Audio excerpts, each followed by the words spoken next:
ولی دو مجارین سرکه لپیش سوریان نو مافیم پیکاتیان چارنویسا سویدای درزیان نافچین کردی د سوریان و دم عادل الحادی پاریز روش رو وکاری سیاسی ج سویدا بخومی وانی منه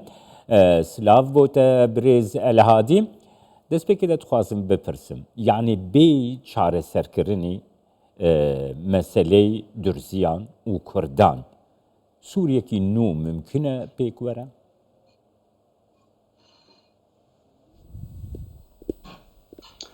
مساء الخير لك بەڵێ وارێ و بینەران باش بێت زۆر سپاس ڕاستیەکە من پێم وە ئەگەر ئاڕاستەیەکی ڕوون نەبێ بە دەوڵەتێکی مەدەنی و دیموکراتی کە مافی هەموو پێکاتەکانی تێدا زامن بکرێت بە شێوازێکی یەکسان و دادپەروەر و بە شێوازێکی ڕوون و ئاشکرا ناکرێت ببێتە دەوڵەتێک یاخود ناکرێت سووریایەکی نوێیە هەر دەوڵەتێکی نوێ بنیاد بندرێت دوای ڕوخانی ڕژێمی لە ناوچوی سووریا بۆیە پێویستە ڕێکاری ڕوون و ئاشکرا بگیرێنە بەر بە شێوازێک مافی هەموو سووریایەکان پارێزراو بێت بە یەکسانی بە وردی وردیەک کە لە چوارچێوەی دەستور یەکلایی بکرێتەوە دەستورێکی سەردەمی بێتەوە سووریەکان پێ رازی بن. باشە برێز الحادی نوها شەرح دەستنیشان کرد فێدەرالیزمی bi tu awayî qebûl nakin. Yani çareserî baştirîn çareserî ji bo çareseriya pirsa Kurd, pirsa Durziyan çi ye?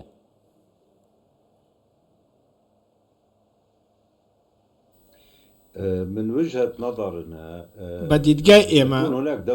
بوونی دەوڵەتێکی دیموکراتی دەوڵەتێک کە لەسەر بنەماکانی هاوڵاتی بوونی یەکسان بینا بکرێت و مافی هەموو لایەک بە یەکسانی بدات بەبێ جیاوازیکردن لە نێوان پێکاتەکانی گەلی سووریا لە هەموو نەتەوە و تایفە و ئاینەکان دەستورێک کە دەبێ ئەم مافانە زامن بکات بەسەر پەرشتیەکی نێونەتەوەیی ڕەنگە ئەمە تاکە ڕێگەی گونجاو بێت و لە هەموو ڕێگاکان باشتر بێت بۆ ئەوەی کە سووریا بە پەیوەندیدار و یەکگرتوو بهێڵێتەوە بە شێوەیە کە چوارچێوە کارگەرەکەی نەگۆڕێت. جگەلەوەش سیستمی ئێستا یاخۆت ئەو سیستمەی کە هەبوو هەندێک بڕیار دەرکران ئەمە شتێک نییە بەڕاستی قبول کراوێ بە تێبەتیش کە دژبەرن لەگەڵ سروشتی فەرهەنگی سووریا و پێویستە لە جۆرە حاڵەتێکی وەهادا بە شێوازێکی دیکە بیر بکرێتەوە بۆ ئەوەی کە ئیدارەدانی وڵات ناناوەندی بێت. برێز الحادی هەیەت تەحریر الشام تو باوەڕ دەکەیت و وەکی ڕێخستنەکە ئیسلامی توندرە و نەها بەر بە چارەسەریەکی دەموکراتیک و چارەسەرکردنا پرسا پێکهاتین سووریە گاڤین دەموکراتیک یەکسان باوێژە.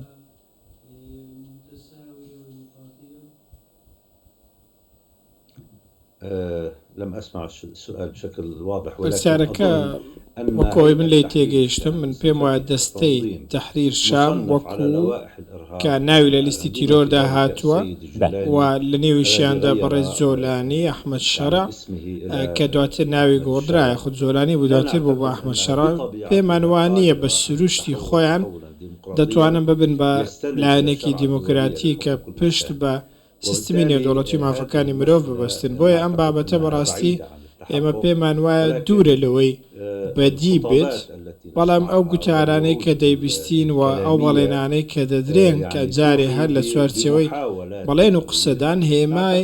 هەوڵدانم بۆ گۆڕان ئێمە پێمان وایە کە ئەو لایەنەی دەستی بە دەسەڵاتی دەستی بەسەر سووریادا گرتووە یاخود دەسەڵاتی لە سووریا گرتووە دەدەست کە ژمارەیەکی زۆر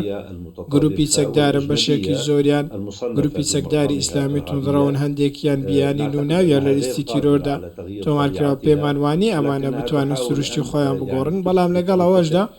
دەیانەوێتەوە بسەلمێنن یاخود کەشێکی وا بئافرێنن بوارێکی وا دروست بکەن بۆ ئەوەی بتوانن دەست بەسەر سووریایەکاندا بگرن لە ڕێگەی ئەو بەڵێنانەی داویانە ڕاستەکەی ڕژێمی لە نێوچووی بەعز خەڵکی بە گوتار و بەڵێن پڕ کردبوو هەمیشە بڵێن و گوتاری لەو شێوازەی دەدا بەڵام 2000 بە هەڵواسراوی لە هەوادا دەمانەوە هیچیان جێبەجێ نەدەکران ڕاستتر وایە کار بۆ بنیاددانی دەوڵەتێکی دیموکراسی بکرێت پێویستە هەموو سووریایەکان بەشدار بن لە دروستکردنی دەوڵەتێکی وەهادا بە گوێرەی چەمکی مۆدێرنی سیاسەت نەک لە شێوەی چەند ئیمارەت و حکومڕانیەکی جیاجیا و دابەشکردنی وڵات و چەند ناوێکی دیکە بەڕاستیکە پێشتر ئێمە هەر نەمان بیستەوە ئێستا دایانەوە بەسەر سووریایەکانی بسەپێنن پێمان وایە کارێکی لەو زۆرە ناکرێ و سەقامگیری لە سووریا و لە ئاستی ناوچەکە و هەرێمی بەدی نایەنێت گەر لە سووریا پرسا پێک هاتەیان نێ چارەسەرکردن دورزینە عەلەوینە کوردن پێک هاتەیان دنن لە سووریە چ مەترسی ji بۆ پاشە ڕۆژە سووریا دەردکەوە عادل الهادی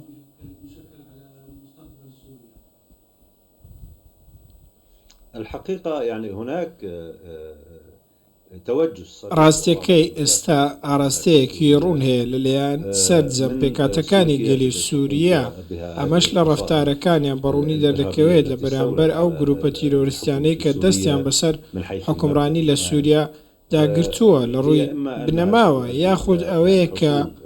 دەبێتە هۆکاری دروستبوونی ڕووبەڕووبوونەوە و بەریەکەوتن تێبینی ئەوەشمان کردووە کە چ کارێک دەکەم وەرمورە لە حەمس و لە تەرتوس و لازقی تەنیانەت هەوڵەکانیشیان بۆ دزەکردە نێو پارێزگای سوەیدا لە شەودا و لەوێ ناچار کراوم بۆ ئەوەی بگەڕێنەوە دیمەشق ئێمە پێمان وایە ئەگەر بێت و ئەم شێوازە بەردەوام بێت لە خۆ سەپاندن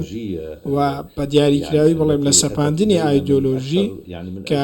نزیکەی 1000 ساڵ ئەم ئایدۆلۆژیایە بۆ ئێمە هاتۆ هاوردە دەکرێت بە هیچ شێوازێک ناتوانێت وێنەراتی سووریەکان بکاتووە دەوڵەتی سووری نوێ دروست بکات لەگەڵ وڵاتانی ئازادی دنیادا ئەم بابەتە 2000 دەبێتە هۆکاری ئەوەی کە ئەو سووریاییانەی داوای ڕژێمێکی دیموکراتی دەکەن هەڵبژاردەی دیکە بەگەرنەبەر چێ فیدرالیزم بێت یاخود مرکزیەتی نیمچەیی بێت بە شێوازێک کە بێتە هۆی هێوربوونەوەی بارودۆخ و سەقامگیریەکی ڕێژەیی کە دواتر ڕەنگە چارەسەر بکرێت بە شێوەیەکی هەمیشەی جێگیر بله سپاسیاتت کم برێز عادل الهادی پارێزەر شرۆڤەکاری سیاسی ji Swêdal gelme.